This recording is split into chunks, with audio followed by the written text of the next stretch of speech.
Hey, welcome to the second day of the summer school on understanding large language model understanding. Yesterday was exciting, and it'll soon be online for those of you who want it uh, on YouTube. Today, we start with Eva Portelance, who has just made a transition from McGill and Mila. You're still at Mila? Yes. Okay, so still at Mila, and then to the école de études de yes, HEC here in Montreal. Her research intersects AI and cognitive science. She's interested in studying how both humans and machines learn to understand language and reason about complex problems. Welcome. Thank you. Thank you. Thanks for those who came in person. Hello to those online. Thanks for coming to this talk on what neural networks can teach us about how we learn language. So I thought I would start us off today by highlighting the problem that I'm going to be talking about today, which is learning language. So why is this an interesting problem to study, and why is learning language so difficult? Well, imagine that you are learning your first language for the first time, and you're on a walk with another native speaker, possibly your parent, and suddenly you see this creature run by. And your parent says, "Get a guide." This will be a familiar problem to some of you, I'm sure. So your job as a language learner is to figure out what this could possibly mean, right? Maybe it means rabbit. Maybe it means white rabbit. Maybe it means look there, or careful. The point being that it could mean a whole slew of things, right?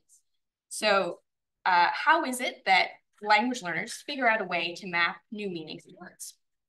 This is the problem, at least one of the big problems that we're interested in when studying language learning and language acquisition. Now, we may no longer be the only kid on the block that seems to be able to learn to map word meanings. So we now have these models. Some of you have probably heard of large language models or just language models in general that seem to be able to map new words to novel meanings. And so what I try to do in my research is to figure out ways that we can sort of bridge these two fields, right? On the one hand, cognitive science, on the other, AI, to study questions about language learning more generally, and reasoning, both in humans and in our models. Now, this bridge is it's a two-way street, right? On the one hand, we could think about how we can use our models to influence the types of design decisions. Use what we know about how humans learn language to influence our design decisions and how we create new models. But on the other, we can also think about how we might use these models to help us answer questions that we might have about how we learn or how we reason. And so that's really the direction we're going to concentrate on today. So focusing on what models can teach us about how we learn. Now, the idea of using models to study human language learning and processing is not a novel idea, right? It's been around for quite some time, starting back in the 80s with a movement called connectionism. Though traditionally, connectionist models were seen as cognitive models. So what do I mean by a cognitive model? So a neural network is a cognitive model when it establishes clear connections and assumptions about the relationship between human cognition and the actual model design, okay? So the one we might observe a result in our model, we could then, through our linking hypotheses, conclude that they might also apply to the human mind. So cognitive models create these linking hypotheses, right? And they do adhere to a philosophy from philosophy of science, which is cognitive realism. So they commit to being cognitively real. This means that their goal is, or realism is seen as a goal in for science of discovering the truth, albeit approximately. So our models are expected to reflect the unobserved reality of human learners. Now, I'm sure most of you in the room today and online likely believe that large language models do not reflect cognitive realism, right? So that brings us to the question that I want to ask today, which is, can modern neural networks still be useful for studying language learning without fully committing to cognitive realism? Is there a way that we can still salvage this relationship between using these models to help us answer questions without making all of those clear commitments when we design our models? I'm going to argue that yes, okay? I'm going to say there's sort of two ways we can think about these using these models, and sort of three approaches that fit under those. So on the one hand, we can use models as tools. On the other, we can think of models as sort of independent minds that we can study. As models as tools, I'll talk about an approach that I call weakly cognitive modeling. And then as studying models as minds, we'll talk about two approaches, one called proof of concepts, and the other that I termed hypothesis generation models. So you'll see in the top corner of my slides, a little tree that appears. That's going to be sort of the map of today, so you can follow along where we are mapping these different relations. So we're going to be doing pre-order depth first search today. So we're going to be moving down the tree, first talking about models as tools, then talk about weakly cognitive models. We'll give a concrete example of how we might apply that approach in language learning. Then we'll talk about models as minds, proofs of concept, concrete approach, and then hypothesis generation, concrete example. Okay. So models as tools, what do I mean? So an obvious way that we can use these models is simply just processing tools, process data, to clean our data, generate new data. But that's not what I mean when I talk about models as tools. I really want to talk about studying the models themselves, not using the models as something part of a pipeline for our research. So how does that work? So we are all now familiar with these large language models or just language models in general. And it turns out that these types of models can be really interesting to study and help us understand people because they are trained on data that we, at least until now, have produced and generated, right? And so one of the ways that's been super fruitful in the field of cognitive science and connected fields of using these models is to study their word embeddings, or these vector representations of the meanings that they learn for words, okay?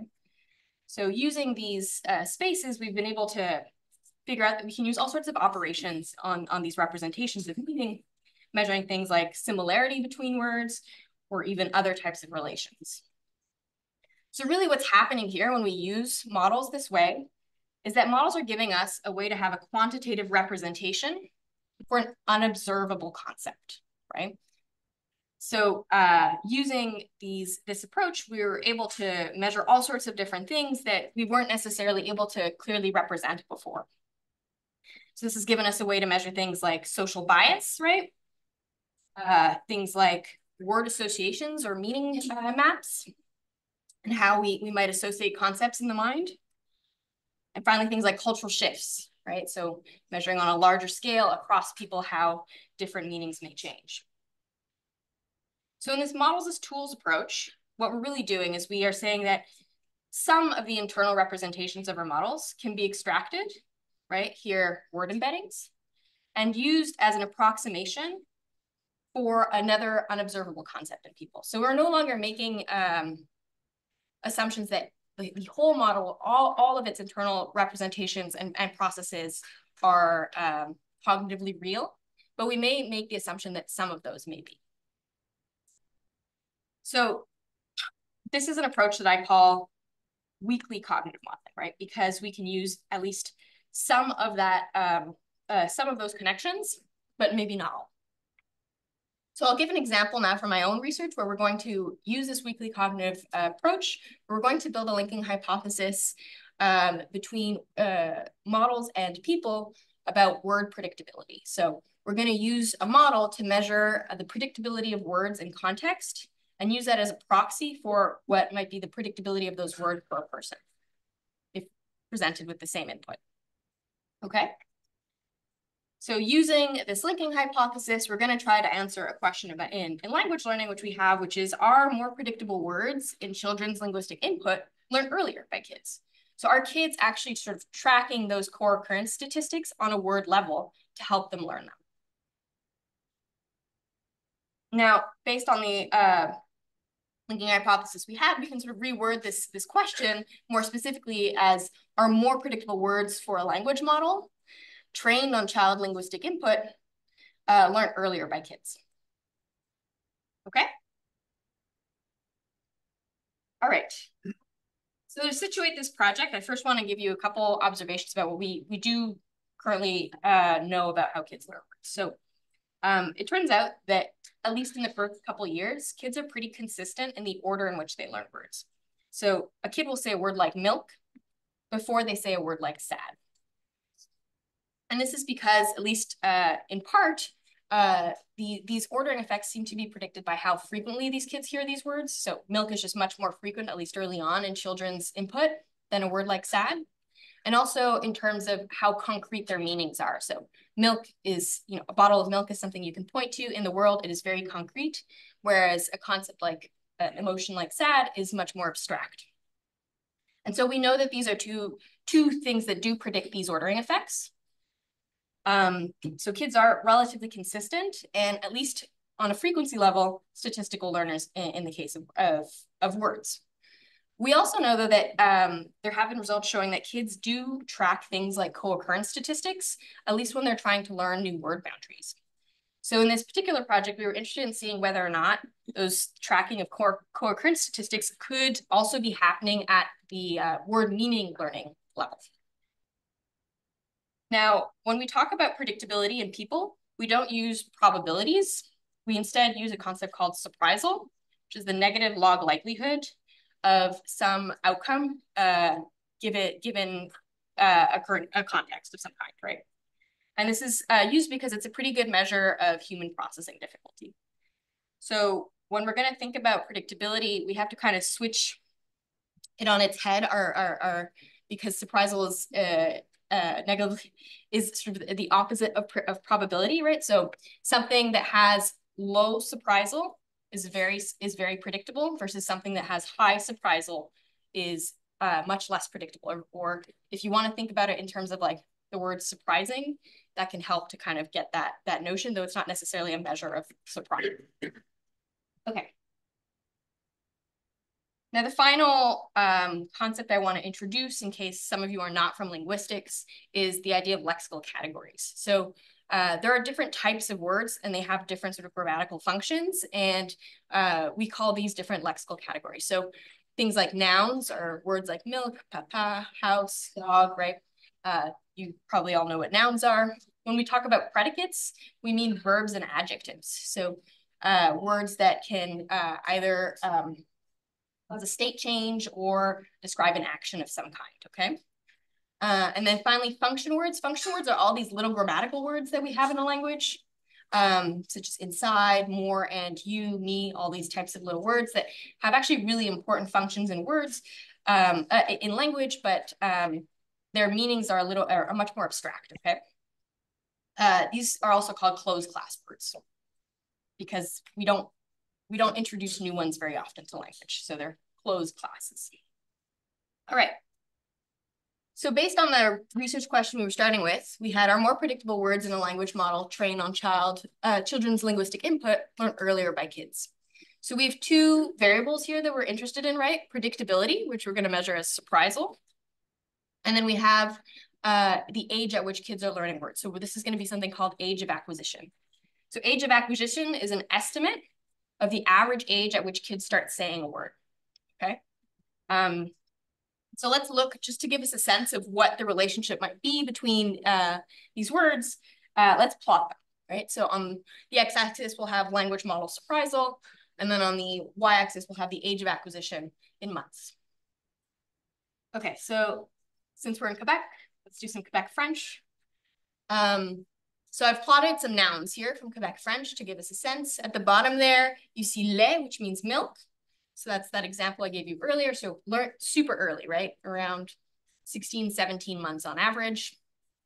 Kids start saying that word, has sort of average, somewhere in the middle of surprisal.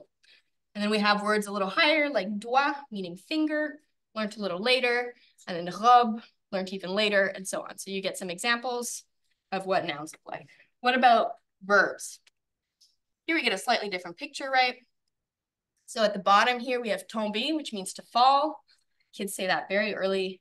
And then as we move up, we have things like nager, to swim, écrire, to write.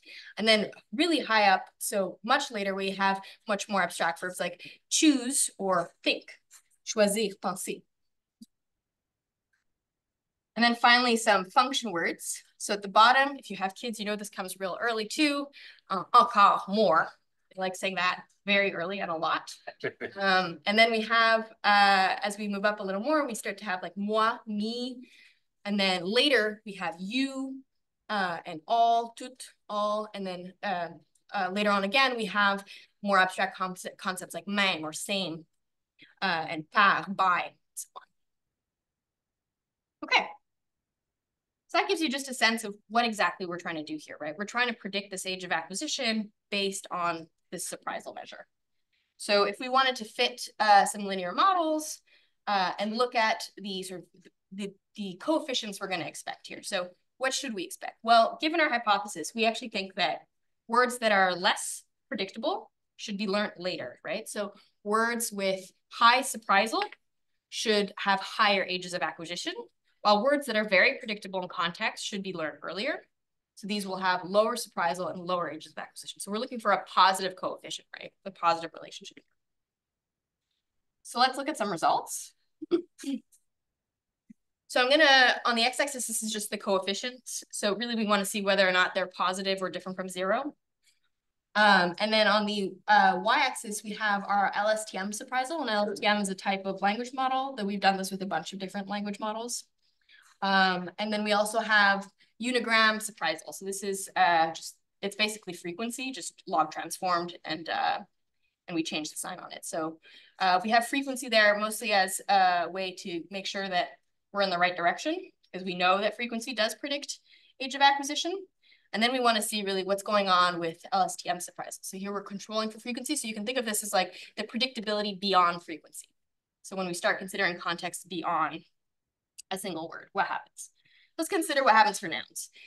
So for nouns, as we'd expect for frequency, more frequent nouns learned earlier. Okay, we have that positive coefficient. But when it comes to our language model surprisal, we're right on the 0 line here, meaning that for nouns, considering more context doesn't really seem to matter. What about function words and predicates? Here we get a really different picture. So here we do actually see that considering context beyond frequency, so considering previous words that were said in a sentence, actually does start to matter for function words and predicates. And as it turns out, this pattern holds for a bunch of different languages. Here's American English, here's German. And so we see similar patterns cross-linguistically, a bunch across different dialects and different languages. So in terms of the question that we had, are more predictable words in children's linguistic input learned earlier by kids using this language model predictability as our measure for word predictability in people? We were able to find the answer that yes, for verbs, adjectives, and function words, but no for nouns. Why might this be? So the nouns that children learn very early on tend to be very concrete, right? They tend to be things that you can point at in the world, like, or that you can see, right? So as the kid hears the word milk, they likely have a bottle in front of their face or their mother, versus, and if they hear a word like tree, they may have a parent pointing at the tree or something as they're on a walk, right? And so they may be getting a lot of other forms of input that are helping them learn these words that are more informative than using the linguistic context only. Whereas verbs, adjectives, and function words get a lot of their meaning from the context in which they appear, right? And so there it actually makes sense for kids to actually consider the context in which these words are appearing to try to learn what they might mean. So what have we learned using this weekly cognitive model approach about how we learn words and how we learn language? Well, it seems to be the case that humans do pay attention to word co-occurrences when they're learning their meanings, but they don't do it the same way for all words. So learning has to require diverse learning strategies and possibly also diverse inputs, okay? All right. So this was a sort of, this weekly cognitive models is what I sort of consider using models as tools, right? And so models as tools introduces this new dimension to what the goal might be for modeling. which is instrumentality, so instrumentalism. So instrumentalism is, again, from philosophy of science, a philosophy that says that the goal of science is accurate description and prediction of observations. So our models are seen as tools for understanding and predicting observable phenomena in human learners. In its purest version, you would make no commitments whatsoever to the reality of the unobservable. So my colleague Masoud Jaspi and I have argued that we can kind of think of, if you don't consider the purest version of instrumentality, you can kind of think of these two goals as directions in which that might delineate a space in which we might think about how we design our models. So on the one hand, if you were designing a cognitive model, we may be trying to maximize for cognitive reality in some way. And so this would be, these early cognitive models and dating all the way to, the mid-2010s. But on the other hand, we may also want to start thinking about instrumentality as a valid direction, which we might consider pushing our model. So the project I just showed you, a weakly cognitive model, may not make as many commitments to cognitive reality, but also gives us some commitments to instrumentality. Now, what if, like large language models, we can't really make any commitments to cognitive reality? What do we do then? What if we find ourselves in this space where really we're designing models purely for instrumental reasons? Can they still inform our understanding of language learning in people? So this is where this sort of other set of approaches comes in, where we start to think about these models as independent minds that we can study, or if you will, as sort of a separate species of learners. So here, we can't really make any commitments to cognitive reality, at least initially, right? Instead, what we might do, what we are presented with is that as we're sort of moving towards these goals of instrumentality, we've been developing models that have learning environments that are becoming more and more realistic. So though the models themselves inside may no longer be realistic, the learning environments in which they are learning are becoming more realistic. So that's in terms of the type of data they're presented with. They're presented with real language, large amounts of it, and rather than say constructed data sets. Some of them are even presented with grounded input, right, with exposure to images or video or even sound. And finally, some are even presented to social interaction in some way, either with other models or even humans in the loop in some way, right? And so these new models that we've developed have sparked really an interest in studying how they might have sort of emergent behaviors that arise from these realistic inputs, right? And so there's a whole slew of research that's been studying how these models might develop, forms of quote unquote understanding of language or grammatical knowledge that they might encode, and whether or not the behaviors they do end up seeming to produce seem to match those that we see in people's judgments. Now, though most of this research, sometimes referred to as like Bertology, wasn't necessarily about understanding something about people's processing and people's learning, it did present us with this new opportunity, which is to use these models as what are called proofs of concept. So how do proofs of concept work? So say you observe some behavior in human learners, and we have sort of two opposing hypotheses about where this behavior originated. Either that it is in some way innate, so that at least some part of the knowledge required to learn it has to be there from the start, or that you have some kind of learning bias, or in its strongest form, it's just there, you're born with it. Or we might have a second version of this hypothesis, which is that the behavior is fully learned in some way, right? So it can be learned from really general statistical mechanisms. You don't really have to have any prior biases, and that actually, we learn this purely from experience. There's a lot of those debates in language acquisition. Okay, so we have these two hypotheses. Now, if we have a model that we can argue has a learning environment that is either the same or somehow inferior to the one that humans have, and that the model can still learn this behavior, then we have proof of concept evidence in favor for the learned hypothesis.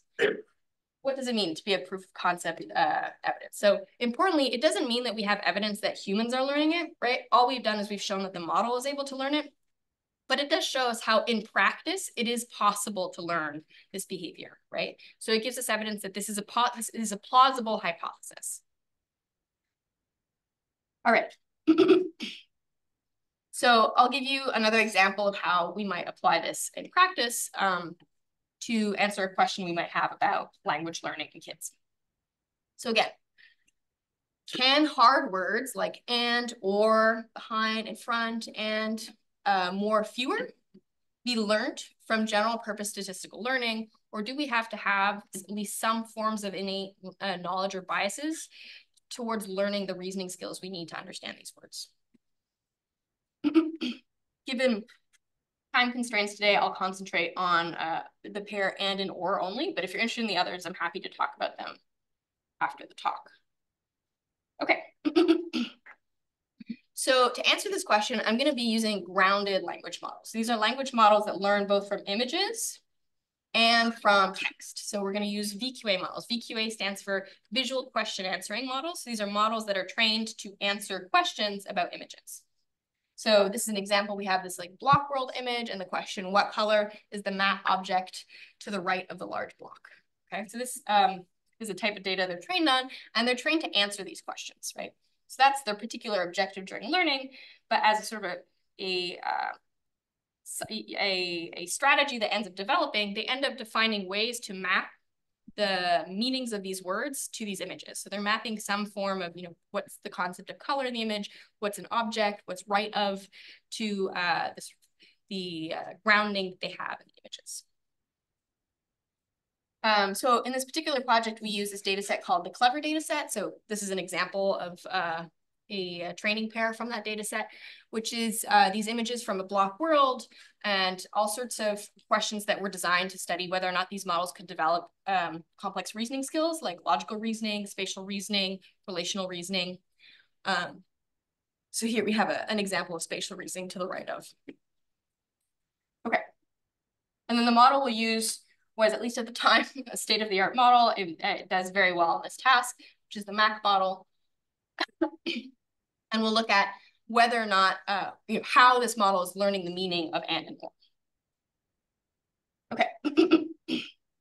So one of the reasons we chose this particular data set is that it has a fully defined generative model for its language, meaning that we actually have the definitions that were used for these words to generate the answers to the questions. And so in the case of and or, we have the logical operators, basically, and or. So and means expects a no answer, for all contexts unless both propositions are true. So otherwise, it's always going to be no. And then or is what we call an inclusive or. So it's an or that is true as long as at least one of the propositions is true, including the case where both are true, okay? Now in natural language, there exists another or, which is exclusive or. So exclusive or is a little different from inclusive or in that it is actually false in the case where both propositions are true. So you can think of this as like the either or, right? It's super common in natural language because we often have two propositions that are conflicting in some way, right? So like if I offer you juice or milk, usually you don't want both at the same time, right? And so people will tend to interpret or this way. Okay, so what do kids do? So kids learn and before, we know this, okay? What about inclusive or versus inclusive or? This is where the picture is a little more complicated. So exclusive or is more common in their input, okay? They hear a lot more cases of exclusive or, and so a fully, learned hypothesis would expect exclusive or to therefore be learned first, okay? If all you were doing is sort of considering their experience and that their experience should be what predicts the order in which they learn these words.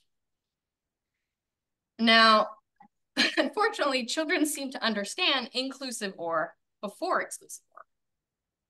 So some have proposed that what might be going on here is that actually kids learn inclusive or first, and then they develop exclusive or through pragmatic reasoning. So by thinking about the alternative possibility that, maybe you would have used and in that context if you actually meant to consider whether or not the two propositions were true. Now, given that we have sort of this contradiction where exclusive or is more frequent in the input, but inclusive or seems to be understood earlier, some have argued that this is an argument in favor for an innate hypothesis, that we somehow have an innate understanding of inclusive or just basic logical connectives. Okay. So what I'm hoping to do today is to use a proof of concept with language models, visually grounded language models, to show you that we can still salvage a learning hypothesis, even in this context where we seemingly have this contradiction. Okay. So how do we figure out whether or not our models have learned and what they're encoding for these words? So we're going to use a probing technique. So we're going to be developing a task where we have models answer questions that aren't part of their training, where we control for every possibility of that language, every possible combination of words in certain templates to see whether or not they're understanding words. So I'll give you an example. So here's an example of a probe question. So are the small things that are cubes and green? So then you would have to answer yes here. Right? We have two green cubes. And this would be an or one. Are there red spheres that are small or rubber? Well, first we have objects that are both. So here, if you had an inclusive interpretation first, you would answer yes. But if you had an exclusive interpretation, you would answer no. So what we do is we go through, we have these templates like this, like are there referent that are X and or Y? And we try every possible combination of referent X and Y values within our generative model to make sure that we can control for, those being an issue somehow in how the model interprets these questions, where the meaning really across that has to do with the specific word and or. Okay. So how do models do on these probes? So we can look at how they do over time during learning. Here's what they learn. So they actually learn pretty quickly to interpret and or, right? I should say that or here is only in the non-ambiguous cases. We'll look at the ambiguous cases after. And so they do quite well. This is sort of an out of distribution task in the sense that these are questions it's never seen before. On pictures it's never seen before as well. So, performance is not 100%, but it still does very well. Okay, so what happens in the cases where we have these ambiguous or interpretations? Well, here, interestingly, we actually see this rise in exclusive interpretations over time. So though models are technically being exposed to questions that were created using a generative model that had an inclusive or, over time, as they're exposed to more and more language and learn their languages, they actually develop this sort of exclusive interpretation. So why might that be? Well, one possibility is that somehow models are learning to be sensitive to the alternative that exists, and, right? So once they sort of acquire and, they may start changing their interpretation for what or should mean. So what happens if we remove and? Do we still see that rise, or do we sort of see a plateau in its interpretations of exclusive or? So here's what we had before with the alternative. If we remove the alternative, we no longer see that like rise all the way to that 50%, but it's closer to the performance we'd expect, given that it performs around 75% of the time correctly on these probe questions. Okay. So using this proof of concept approach, what have we shown? Well, function words requiring skills like logical reasoning can be learned from grounded language using general statistical mechanisms. On top of that, we've also shown that it's possible to learn to be sensitive to alternative expressions, which is a precursor to that pragmatic reasoning we need, and that these can follow from general mechanisms. So you still can have a case where you may have one interpretation more common than the other in your input, yet learn a bias over time that leads you to have a pattern that may no longer map specifically to the frequency of these words in your input. So in this case, we did not make any really commitments to cognitive realism in our model, right? It was really more about instrumentality. and showing what was in theory possible, in practice possible with models, and theory possible with people. So this is more of a proof of concept approach. All right. Now, proof of concepts definitely have their limitations, so they're still really interesting. But what is it? What do we do if we want to find a way to have these commitments to cognitive reality, but possibly post hoc, right? So if we're starting from these models that already exist, or models that weren't necessarily designed to be cognitively real, is there a way that we can still move back to this desirable space where we can also consider not just instrumentality, but cognitive reality again? This is where this next and final approach that I'll talk about is going to come into play. So again, we're thinking of models as independent minds that we can study. So we're studying neural networks as independent learners, just like proofs of concept, but we're no longer trying to distinguish between existing proposals. Instead, we want to study these models in their own right and see whether or not new hypotheses about how language may be learned can emerge from these models, and if there's a way that we can then transfer those hypotheses to people.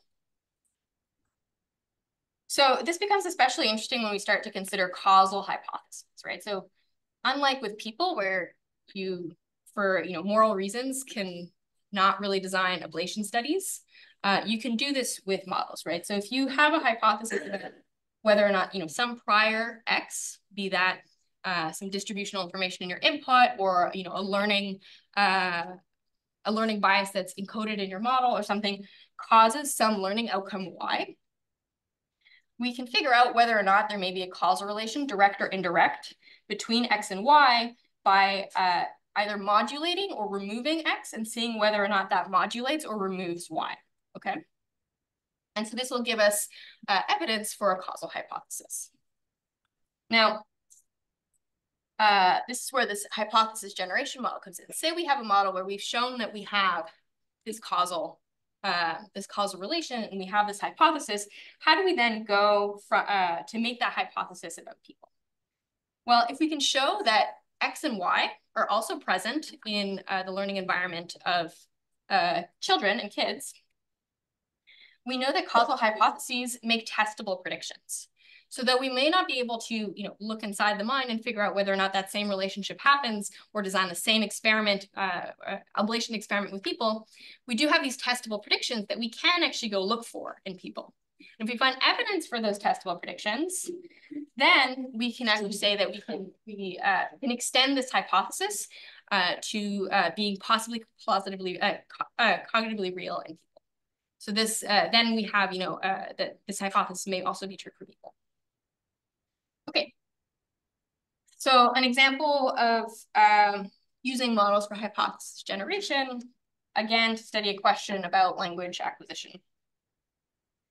So here we're going to look at something called the shape bias. So why do we have a shape bias? How did it emerge in both language and perception in the first place? I'm going to argue that the shape bias, I'll show you what a shape bias is the result of something called communicative need. And that we design efficient communication systems, and this is what leads to the shape bias. Okay, so what is a shape bias? So if I show you this object and say, that's a DAX. Now I show you two more and say, no, there's another one. There's another DAX. Most of you will assume that I'm referring to this object here, okay?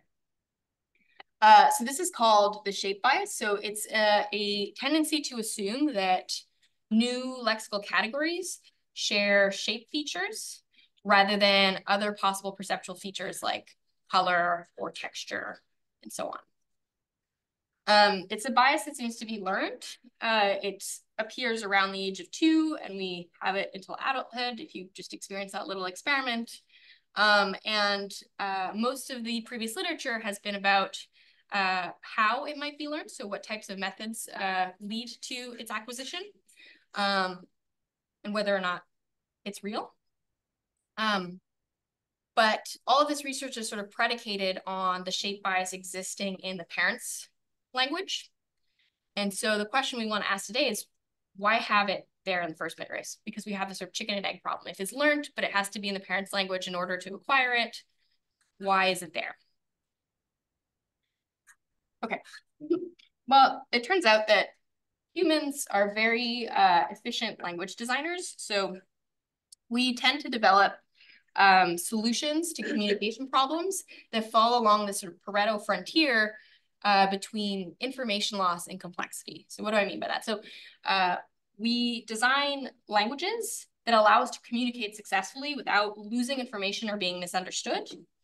But we also take into account that we have limited memory resources, and so we try to design languages that are as simple as possible without losing that information. An example of this, say, from semantic systems, so around kinship systems. Here's an example where we have English and Northern Paiute. So in English, we don't make the distinction between your paternal or maternal grandmother, right? They're both grandma or nana or mammy or whatever, right? So whereas in Northern Paiute, they do make that distinction. And so Northern Paiute has a slightly more complex kinship naming system. But if we sort of plot where Northern Paiute is yellow and English is red, both sort of fall along this Pareto frontier where they don't lose any information in terms of the communication they have. So why is this? This is because both information loss and complexity are modulated by something called communicative need. So it's the need of a particular population to communicate certain distinctions. Whether your grandmother is your paternal or maternal grandmother may not have that much cultural significance in an English-speaking population, but in a population that speaks Northern Paiute, it might actually have cultural significance. And so it's important to be able to communicate that distinction easily, right? And so that's what we talk about when we talk about communicative need. It's the need of a particular population to talk about certain distinctions. And if there is that need, then you expect those distinctions to be there. Okay, so I'm going to argue that it's these same sort of efficient communication strategies that lead to the shape bias, where we have a need to communicate shape distinctions. And in order to sort of model how that happens and why there is that causal relationship, I'm going to use neural agents. So these are each independent little neural networks that are both language models that can see images as well, that can communicate with each other through discrete channels. So they can talk to each other, they can send messages. So we have, they play games where they take turns being listeners and speakers, and they're trying to come up with a language somehow. So if one is a speaker, it'll have an image of a target object that it needs to communicate to the listener, while the listener will have another image of that target object as well as some distractors. And based on the message that the speaker will say, they'll have to make a choice about what they think that target object might be, okay? So if the choice is correct, the speaker gets a reward in some way, and if and the listener also gets to learn from making that mapping correctly of that word to that image. So as they do this, they slowly develop a shared naming system for these objects.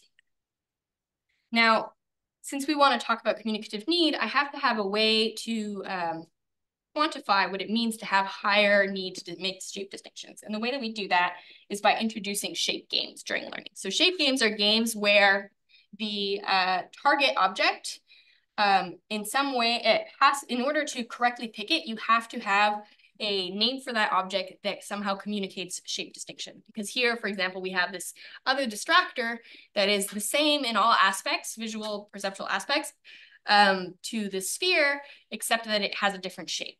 So whatever word we use to talk about this purple, large, metallic sphere, it has to somehow encode a distinction based on shape in order to be successful at this particular game.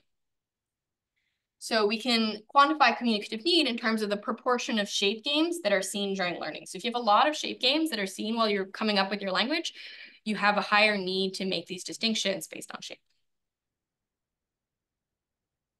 Okay. So in the games that will have these agents play, they have 320 unique objects that they have to somehow communicate about. And these objects can differ in terms of their shape, their color, their size, and their material. Here's some examples of what those objects might look like. And then this grid here is 320 different little squares. So the task that these models are trying to do is they're trying to figure out an optimal way to partition this space into lexical categories, okay? So we do the same thing when we come up with a language, right? If I say, this is a screen, it's not, I'm not referring to this particular screen necessarily, but you know that the meaning of screen is a shared set of like perceptual properties that represents that lexical category. And so the same is happening here, where these agents have to figure out what is a word that represents that shared set of perceptual categories. Okay. So since we want to argue that the shape bias follows from these efficient communication strategies, we have to first show that these agents indeed have these efficient communication strategies. So let's look at what happens to information loss as a function of communicative need. So on the x-axis, we have communicative need. So this is the proportion of shape games. So at 0, we're just randomly sampling games, right? We're just randomly sampling images. Whereas at the opposite end, where we have 40% of those games are conditionally sampled so that they have at least one distractor that is the same in all aspects except shape to the target. And then on the y-axis, we just have accuracy, right? So if they're inaccurate at a game, they're losing information, right? So that means they were not able to correctly communicate. So we can measure how much information is being lost between the agents.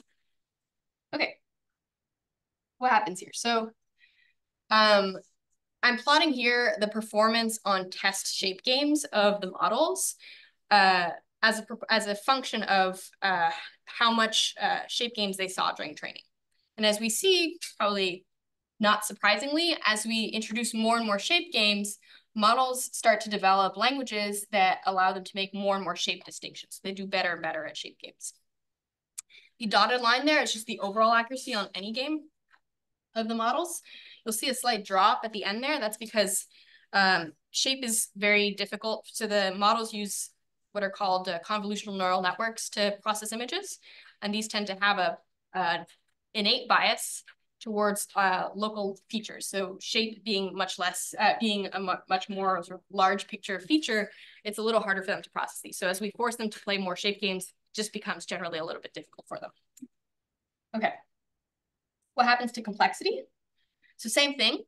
As we increase the need to communicate about shape, we also end up developing languages that are more complex in terms of the shape distinctions they can make.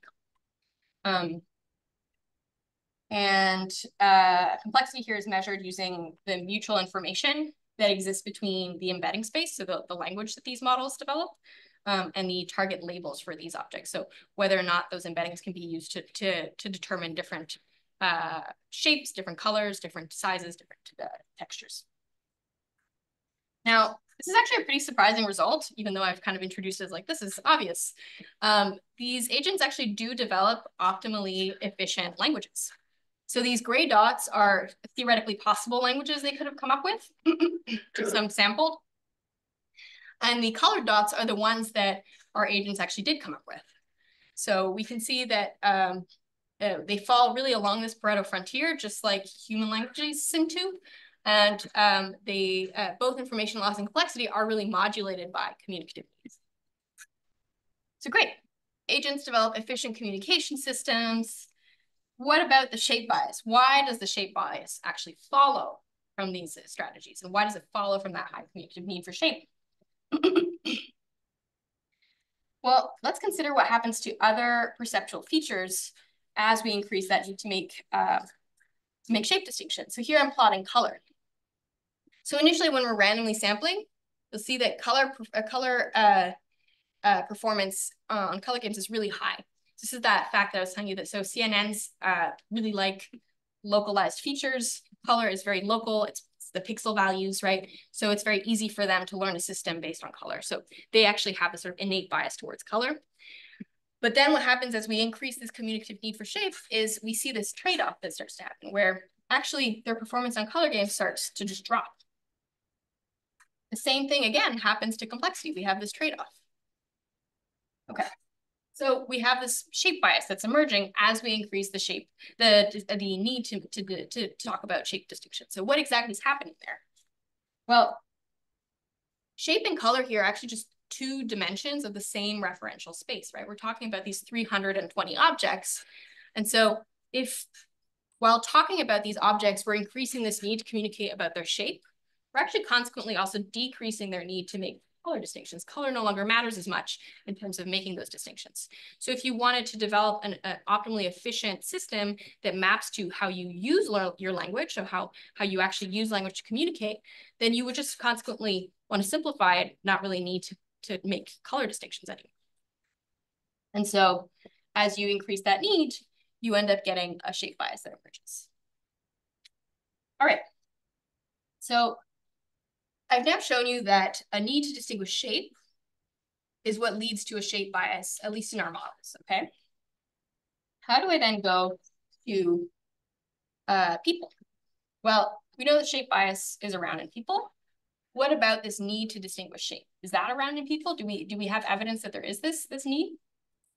I'm going to say that yes. So I think shape is an affordance of artifacts, meaning that shape tells you something about the function of objects that are man-made, right? So I show you this hammer. You all know it's a hammer, not because of its color, not because of its texture, but it's really because of its shape, right? The shape tells you what it's used for, and the rest doesn't matter so much. And this is true for many man-made objects. And since we talk a lot about these types of objects and talk a lot about function, there may generally be a need to make these distinctions, at least with artifacts.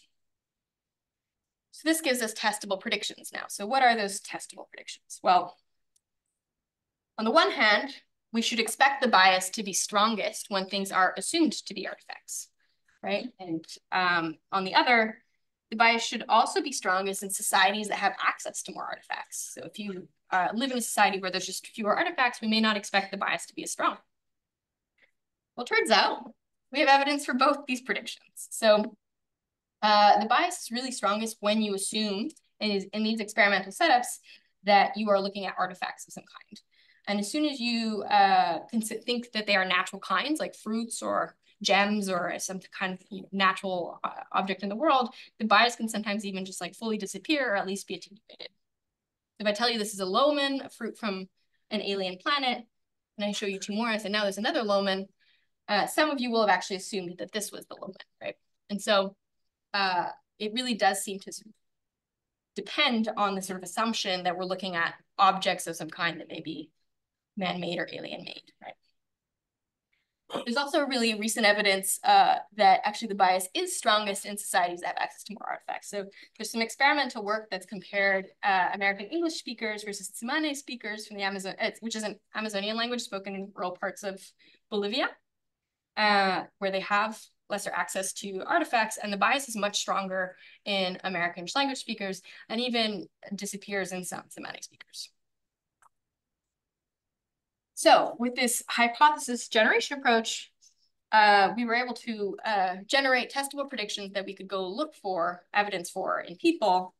And once we found that evidence, we can then make the hypothesis that this might also be the reason we have a shape bias in the first place in people, right? Maybe it's just because we have a high need to communicate these shape distinctions, at least when we're talking about artifacts. All right, so what have we learned? Shape bias follows from efficient communication strategies. And there's more to learning than just innate knowledge and learning strategies, but there are biases that emerge just out of the social nature of communication. And it's important, at least, maybe in AI, that we think about the social nature of communication and how that may affect the types of languages and information that we're learning. Okay, so in this particular project, we at least started with a model that didn't really make any commitments to cognitive realism, right? But more was about sort of reproducing these causal pattern that we were seeing. And once we were able to find evidence for the same hypothesis possibly being cognitively real in people, you can sort of move that work a little higher up and say that actually there may be parts of this that do make commitments to cognitive realism. Okay, so to recap today, I tried to answer the question whether or not we could use modern neural networks to study language learning without necessarily being fully committed to cognitive realism. So the yes, I think this is possible. And I talked about sort of two ways of thinking about models, either as tools or as minds, and talked about three approaches that I call weakly cognitive modeling, proof of concept modeling, not the first to call it that, and finally, hypothesis generation. I gave 3 concrete examples from my own work, but I want to stress that I'm definitely not the only person doing this.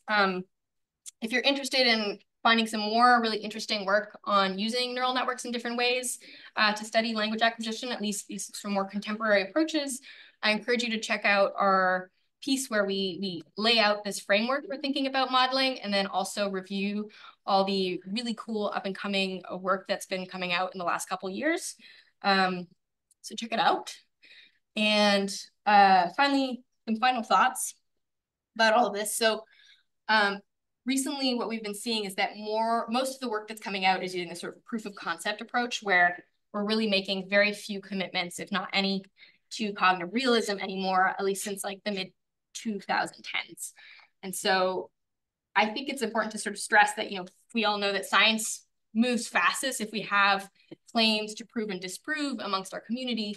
And so even though many of you have probably come to this talk thinking LLMs have nothing to do with language learning, and I agree with you in some aspects, it's also important that as we think about the role of modeling in the field, and that we believe that it still has a role to play, to be willing to take a little more risks in terms of the claims we want to make. And maybe it is worth sometimes making strong claims, even to be possibly disproved or proven right in the future. And so I'd want to encourage those that are sort of thinking about using modeling to answer questions both about language learning and also just cognitive science in general to be willing to kind of make these slightly stronger claims.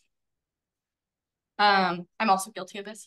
I tend to try to appease reviewers as well and to not make these strong claims, but I think as a field, it's really important that we start to consider them. And so, be it developing models that really are committing to instrumentality, or be it developing models that are cognitively real, I think in reality, most models find themselves somewhere in the middle, right? Where we're kind of thinking about both of these things at the same time. And if we do that and we are clear about our assumptions and commitments that we're making, then using neural networks in the field of language acquisition is very much part of a healthy ecosystem. So on that, I'll thank my collaborators. So Masood, with whom a lot of these ideas were discussed and developed, and then also these are the collaborators on the papers I mentioned as well. So Mike Frank, Dan Drabsky, Gary Lupian, who's also at this conference, Arya Dwan, and finally Alice Apter. So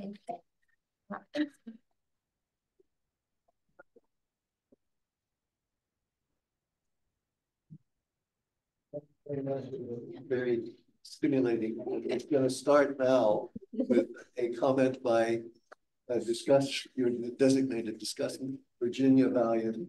Hi, Virginia. Who is Hunter College and will be speaking soon today. Go ahead, Virginia. Hi, that was such a terrific talk. Thank you. I have a couple of comments and I look forward to your responses to them.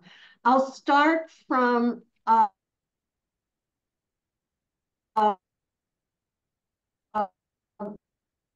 end with the shape. So your model takes several epochs or it adopts the shape bias, and it never has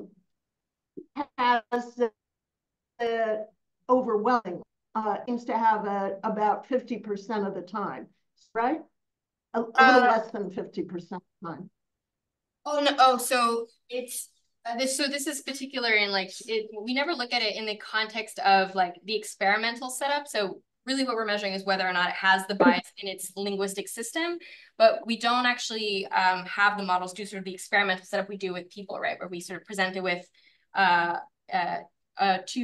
novel word and then 2 objects that either share color or either share texture or shape properties. So instead what we're doing is really measuring the existence of a shape bias in the language itself.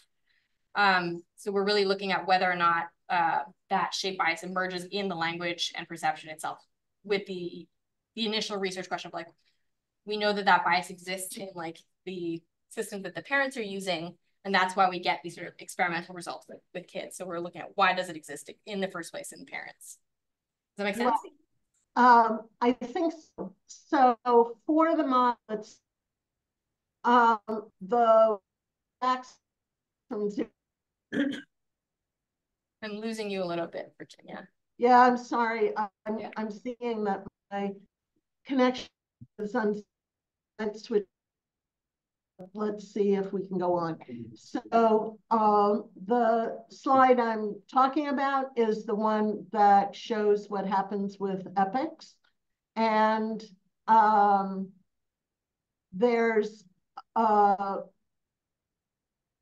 initial decline, and then it increases, and then it's stable across successive epochs. And it's all with and or.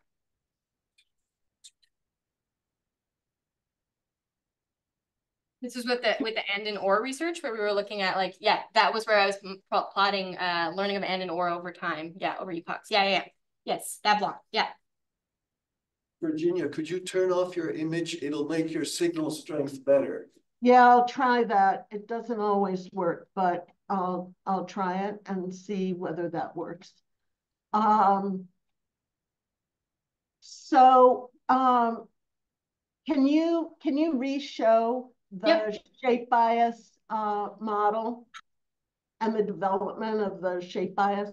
I think that'll help make clearer what I'm asking about. Mm-hmm.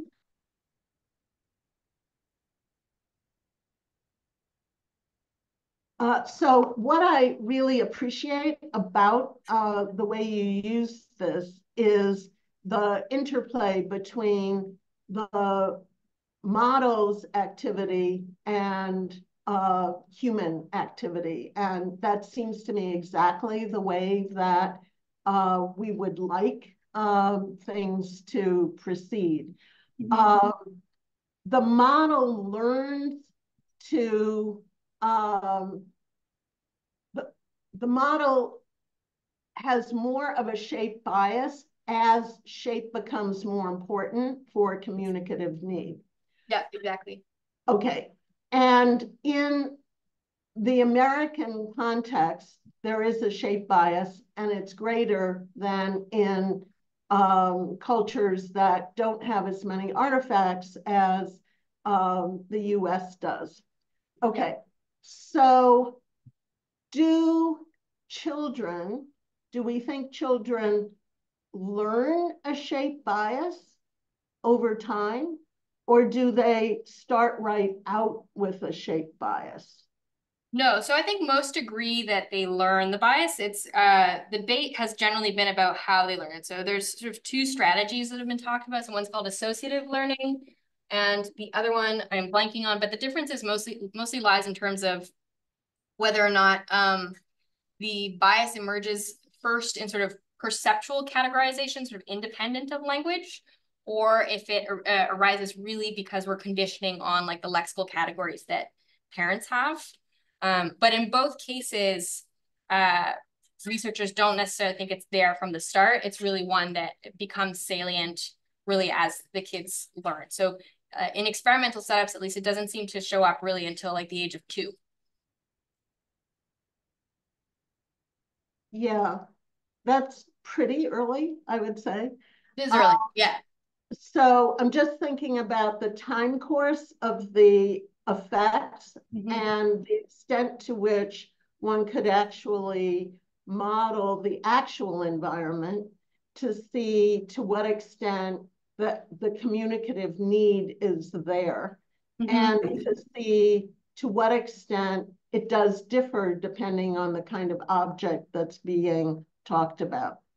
Yeah, it's early, but I would say like, the shape bias is really about noun learning, and by 2, most kids have a decent amount of nouns already in their vocabulary, at least that they understand. Right. And many of them will already be saying quite a few as well. But I do think, yeah, it would be interesting from an experimental setup to talk about, yeah, in terms of just quantifying how many artifacts versus natural kinds in terms of the nouns that they're being exposed to, are they hearing, and whether or not that seems to map to the amount of bias we then see. I think this would be possible given these really cool data sets that are starting to appear of like headcam data that we have from kids, where we are having children wear head cams for a couple hours a week and looking at what they actually see and what versus what they hear. And so, like Brendan Lake's group has a bunch of research on this data now. And it would be interesting to look at that data and figure out whether or not, are they seeing a lot of objects that we could consider as being, categorized based on their shape, or are they seeing sort of objects that are categorized more based on, their texture, like foods and stuff, right? Because they obviously see a lot of food. Broccoli is broccoli because of its texture and color, not necessarily as much because of its shape, right? Right. So with adults, one should see a difference in the kind of bias depending on the kind of object that's being described. I don't think anybody's done that yet, right?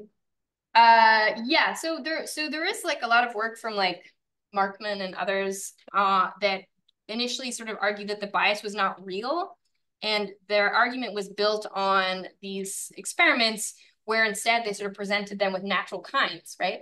And so as we saw, we know that this bias isn't really present when you present people with natural kinds and seems to disappear. So it really does seem to kind of be modulated by the type of object you're being presented with. That's the argument I want to make, right? Is that it's only present if you need to talk about it, and that need really arises at least with people because of the type of object, be it man-made or be it a natural kind. Right. That's great. I see other people have their hands up, but I have one other thing I wanted to ask you about. You mentioned that your agents have an innate bias to color because of how they're built. Yes. And so I wondered to what extent you've thought about the relation between what's built in to the models and what the models can do.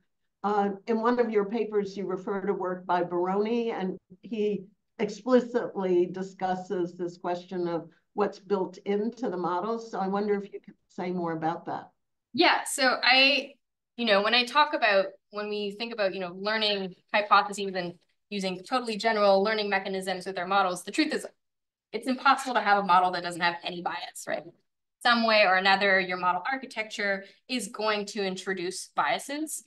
I think it's generally true that we don't fully understand most of these biases, and a lot of this research that's been sort of trying to understand the emergent behaviors of these models is to try to figure out like what are their inherent biases.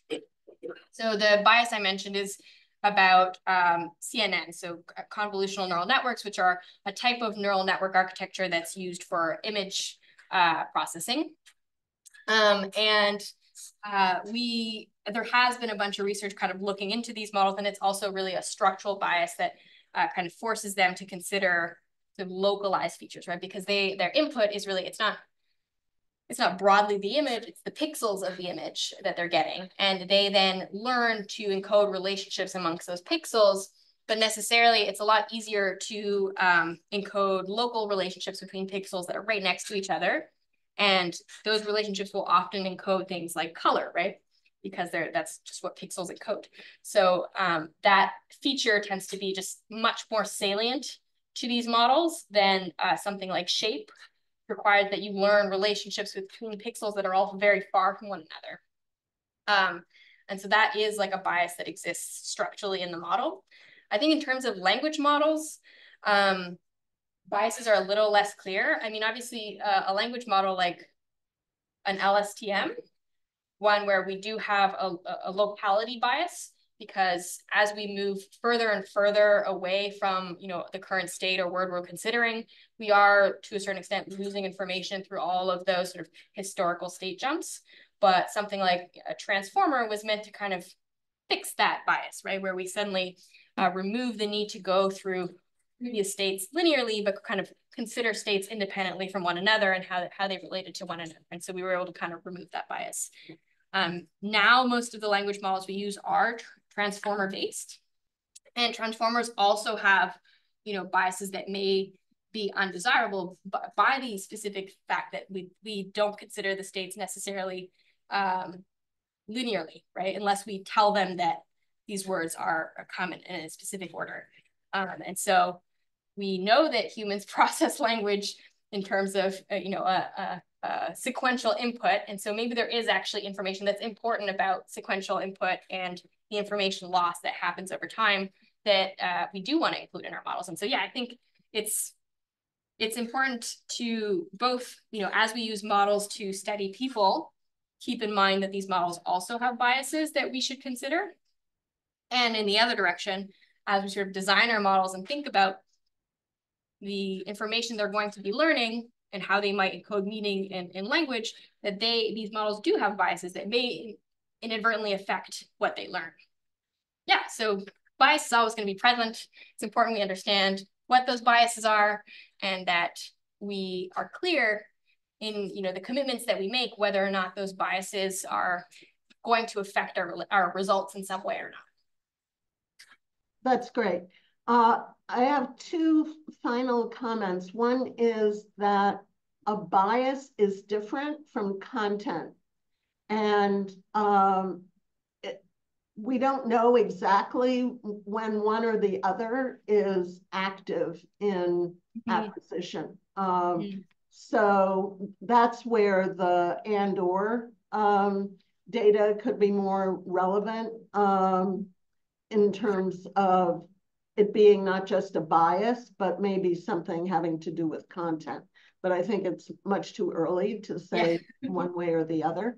And my other comment is I was very pleased to see you talk about Gibson's concept of affordances, because it has occurred to me that partly what large models are doing is instantiating that idea that the environment has affordances, and it has different affordances depending on the context. And that seems to me a very nice and important extension that you've made by showing how, with the shape bias, by showing how the context alters what counts as an affordance. So right. Thanks very much. Yeah, thank you so much, Virginia, for the comments and the questions. Thank you, Virginia. Now,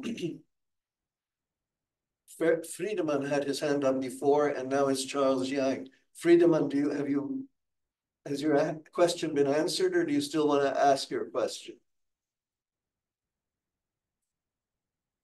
Okay, I'll assume that I don't know what happened. Go ahead, Charles. Thanks for the talk. I really enjoyed it. I have two comments, questions maybe. One is on the first work, the weekly cognitive model part on the vocabulary, acquisition. I'm wondering if before we give too much credit to language models, have you tried a somewhat more sophisticated baseline, like a hidden Markov model, because you can compute surprisal under any language model. Yes. And so I'm wondering if you've done some baselining to demonstrate the superiority of LSTM. And maybe just while I'm at it, just the second question is somewhat related to Virginia's point. On the last study, color and shape, I'm wondering, do you make any predictions about acquisition of color and shape words in children? You're talking about how such biases may have been formed, I imagine historically, but I'm wondering if these cognitive pressures are part of human psychology. Do you make any predictions about how fast or how slow, what's the proportion of acquisition of those words in actual children these days? Thanks. Interesting. Yeah, okay. So for the first question, we did do some baselines with n-gram models. So we tried, so obviously the unigram is frequency, but we also tried bigram, trigram, 4 grams, which also show the same pattern, but it's not as strong. And it seems to be like slightly different per language. So like some languages, bigrams are better. Some other languages, trigrams may be a bit better. Whereas in LSTM, sort of can do a kind of mix of all of those and learn different length dependencies depending on the word. And so we found that the performance with an LSTM was better, but that this sort of generalized to simpler models that sort of predicted co-occurrence statistics. We had sort of a simplified version of the task as part of the Baby LM challenge that was an optional evaluation that people could run. And we did run it with like the baselines that challenge had, so that were transformer based model. So like a BERT version and a T5 version and so on. But there we only ran it with American English and not on all of Childis. This is based on all of available data on Childis that was uttered to children but not by kids. And those models also seem to show this pattern where the surprisal was a better predictor for age of acquisition in function words and predicates. So it really seemed to be kind of across the board. If you consider context, it matters. I presented LSTMs here because they're sort of the cleanest results where you really see this distinction across all languages, and it really shows this clear pattern. The effects aren't as important when you consider it for individual n-gram sizes independently. You kind of need all, really. If you were to use n-grams, you would kind of need to consider bigrams, trigrams, and 4-grams sort of all in your model, probably, if you wanted to account for all of the words. Right, that's why we're asking about something somewhat more sophisticated than n-gram, like a hidden Markov model out of the classic framework of statistical models, right? But anyway, I'm glad you did that. I'll be looking forward to seeing those studies in more detail. But the second question is developmental predictions about color and shape of word acquisition. I don't know if we can make that many predictions beyond that. We might expect words to be learned earlier if there's just more need to make those distinctions than color distinctions. But given, I don't know, I have a toddler son and I tend to tell him colors a lot to distinguish between things. So I'm going to assume that in terms of like, maybe that's why, they develop certain color words before they develop words like rectangle and sphere and so on. Those words don't become that important until much later. And so, yeah, I guess the prediction we would make there is that it has to do with the need, again, to make those distinctions in order to be successful at communication. And color distinctions are important early on if parents use them a lot. But color words are famously late to acquire by children. And they may say something in the red, but they will call blue thing red. But the shape biases have generally been used to invoke to study the process of word learning. They use shape to guide attention. I'm wondering if you actually say a little more about I guess you can go to the word bank and pull out words to see whether children understand them. So this is a prediction that you can be certainly whatever prediction you make can be easily checked. Yeah. Thanks. Yeah. I'll let Gary was on one of these papers too, so I'll let Gary go next. You have a question or comment, Gary? Yeah. Thanks, Ava. So with regard, a few different points. With regard to color being late, this used to be true, and it seems, at least in some places like the US, no longer to be true. We have this new obsession, new as of a few decades, with teaching toddlers color words, and there's a whole genre. You've probably seen a genre of YouTube videos dedicated to color distinctions. And it takes, my two kids went through mild obsessions watching these videos. And after a week of being bombarded, not just with color words, but with the discriminative minimal context, right? So, this is blue, this is red, and everything is blue, right? A blue car is going down a blue slide. Right. So it marks it in this very, very high kind of with high informativeness. But other than these weird cultural quirks, right? Color is not especially communicatively useful, which is why many languages don't have color distinctions. You just refer to the thing by what it is. You don't say yellow banana, you say ripe banana.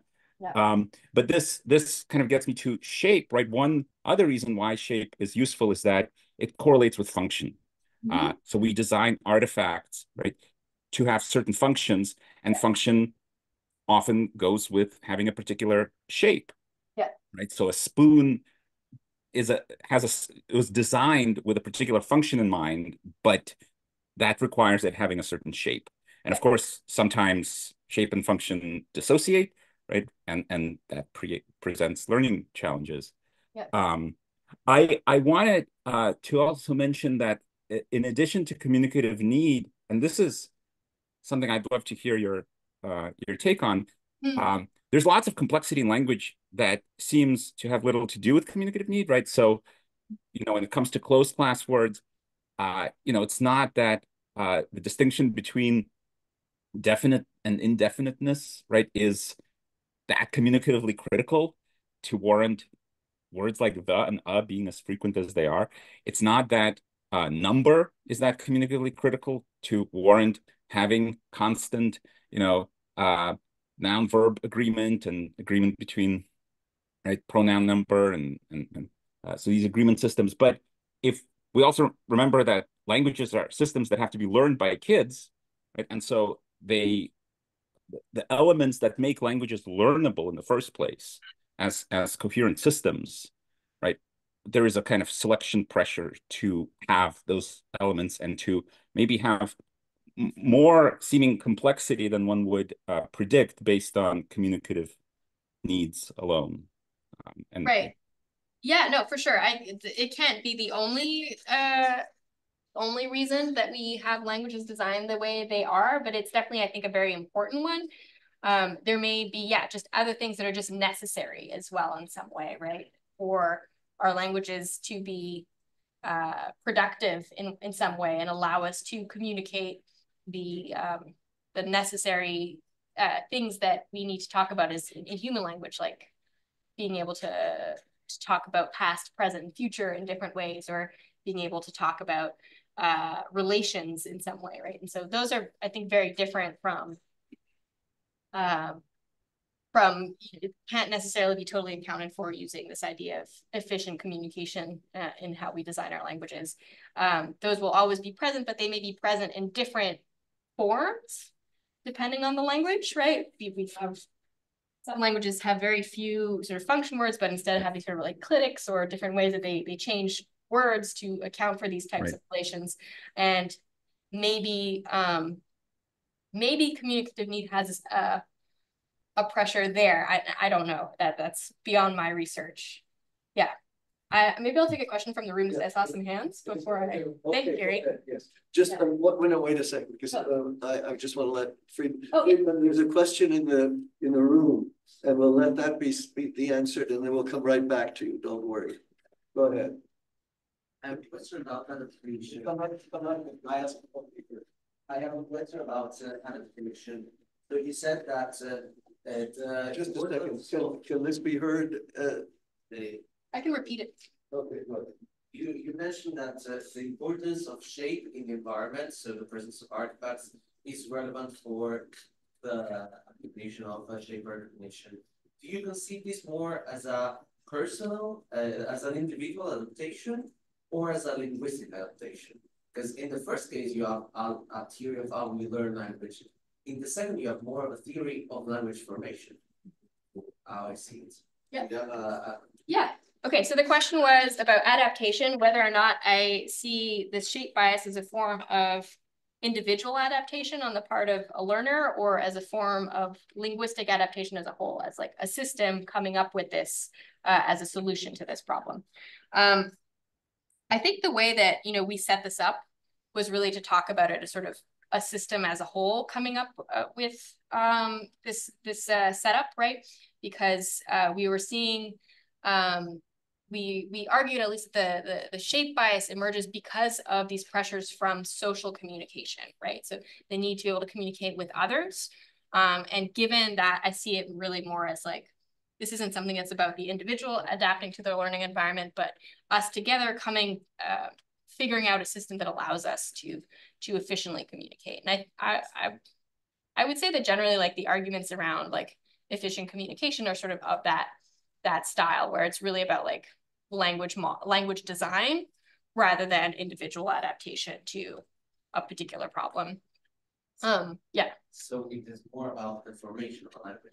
Yeah, you know, when I yeah. So he repeated, it's more about the formation of a language, and I agree with that. I think when we talk about individual adaptation, at least for me, the way I interpret that is our ability to individually adapt to specific communication contexts, right? So our ability to, if we're talking to one person versus another who may have different cultural backgrounds or, you know, have learned language in different ways, it's more on the sort of smaller scale of how we might interpret how they say things. For example, if you're speaking to someone who's a second language learner of, say, English or French, where we have sometimes these words that actually have different meanings in the two languages, you adapt to that particular person by, you know, understanding what they meant to say, even though they may have said it in a different way. So some, you know, a lot of examples of these words that mean different things, but are said almost the same, right? And so Wait a minute, it's up for you then. Yeah. Thank you very much. Thanks very much, Professor Portelance, for your excellent talk. I think this was very inspiring, very interesting new approaches, and I learned a lot. Now let me ask something regarding the figure you're still showing. Yeah. This is obviously the result from this robot interaction. yes. Right? Did you do or consider doing similar experiments in young children? Yeah, so this is where models are interesting, right? Because it's a lot harder for us to modulate the amount of artifacts we expose a child to, right? Or the closest we can get to this is really these studies that have kind of compared different societies and speakers of these different societies, where you might sort of think about the American speakers as finding themselves, you know, closer to this 40%, or like the other end of the spectrum where we talk a lot about artifacts and shape really matters in our language, versus Tsimane speakers being in a society where the proportion of artifacts that kids are exposed to is lessened, and therefore they don't have as much of that shape bias.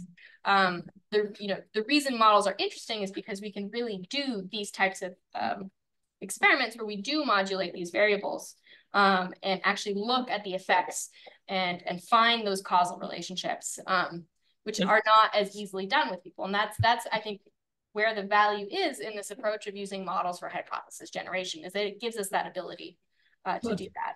Yeah. But still, may I object?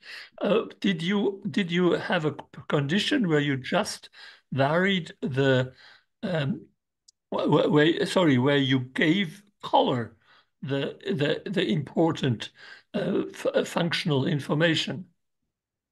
Yeah, so we don't have a condition where we just give color, because you would end up so we already start when we don't give color at almost 100%. If you give color, basically what happens is they do 100% on color games. So they learn a perfect color naming system because the models already have that inductive bias. But we can do this, you know, with, say, texture. We could do the same thing with texture and we would get the same sort of effect. Yes, but what's the and what's the communicative relevance then of the color? So here it's just that the models themselves have a bias towards color. I don't think that humans necessarily have a color bias. And so we don't have that sort of communicative need towards color distinction. If we were, though, then yeah, we would expect sort of the same exchange. So I'm using the shape bias as an example here, but in theory, it could be any sort of perceptual bias could be led by a communicative need to distinguish that particular perceptual feature. And it's just that it turns out that shape is the one that is salient to people. Sorry, but I'm sorry. I'm really sorry, but I have to disagree in this case, because color is of utmost importance, not only for communication but also for survival. Think of fruits. Yes, color tells you whether whether this is food, this is in fact food, or whether it's rotten. It's perhaps even poisonous. So if you have if you look at a banana, in a yellow banana, that's great. If you look at a black banana, this is probably borderline, but if it's white, then something is really wrong, and you might not want to digest it. And inspired by this, it might be a good idea. Yeah, I remember your very instructive example indeed, which you now show again. But I think what this situation should direct us to do is orthogonalized experiments in the same individuals, not across cultures, but across, but the same infants could be put in situations, into language games where there is an affordance to distinguish color, for example, by having bananas in different colors, as just indicated, and then strawberries in red and green, and perhaps also in white. Then there one could there would be a and one could in the language game have a need to distinguish between what you can eat and what you cannot, and you can even go further and have different words in an artificial language where you have where you have one word for the red strawberry, one different one for the green one, and a third one for the rotten one, and therefore create the need, equal needs, so to speak, I to think that's a really distinguish good idea. across color and across fruit types. And in this situation, it would be really instructive to see what is learned faster by the children, by the real children, not the automata, and to see whether there is still a remaining bias. I totally agree. I think that's a really great experiment. I think it's one that would actually allow us to sort of extend our hypothesis to not just about artifacts causing shape bias, but instead about affordance causing perceptual lexical bias. Right. I think that's totally true. Given the position we took in this paper, which was really just about the shape bias and affordances, that's not a prediction we make, but you're sort of bringing this hypothesis even to a more general one, which is to say that what guides these lexical classifications is just affordances more generally. And I think that'd be super cool if someone has a lab that wants to do that. And you could even have two different language games, one in which the color distinction is more important, and in distinguishing between edible and not edible, and then the shape distinction is more important, for example, distinguishing between sweet and sour or something. Yeah. Friedemann, I have to interrupt because we're almost out of time. Thank you so much. Serge has a question, and Friedemann, stay here because this topic will come up again in the other session. Sure.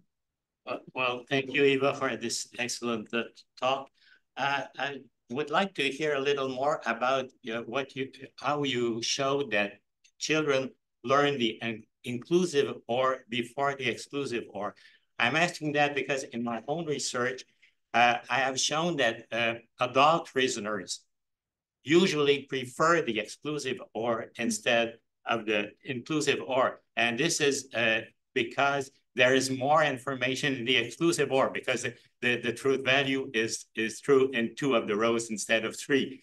And the rare contexts in which the inclusive or is taken into consideration by adult prisoners is when they don't have any choice because the context imposes it. For example, and in our experiments, you say you can have this, you can postulate for this job if you have a doctorate in cognitive science or in computer science or 10 years of experience in programming. And in such a context, it's obvious that the one who has the doctorate and the 10 years experience has more chances to get the job. But in most contexts where in most open contexts, you don't have this, and people prefer what is logically less probable and more informative, the exclusive instead of the inclusive. So can you say a few words about your experiments? Yes, so I don't personally have experiments with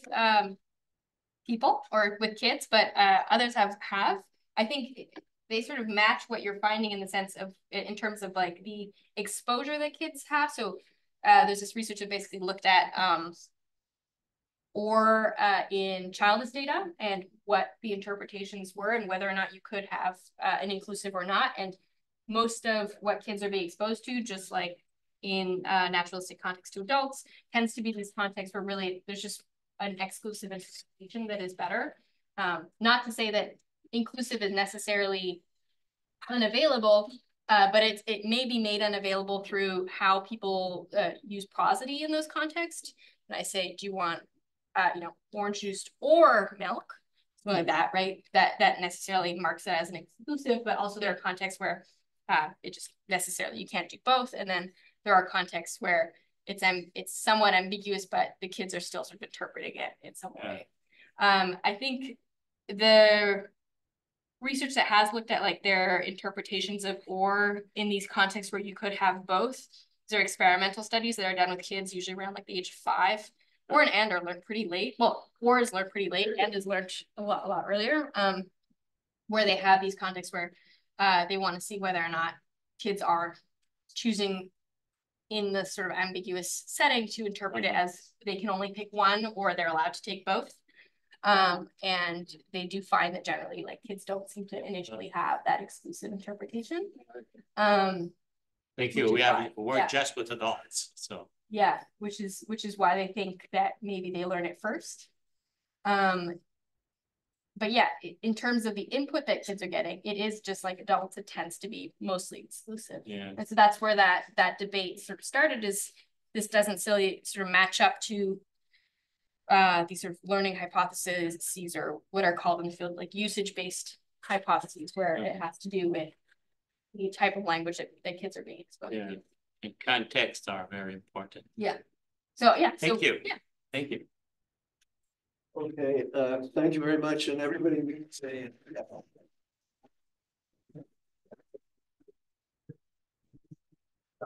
You need a little rest because we're starting in a few minutes again.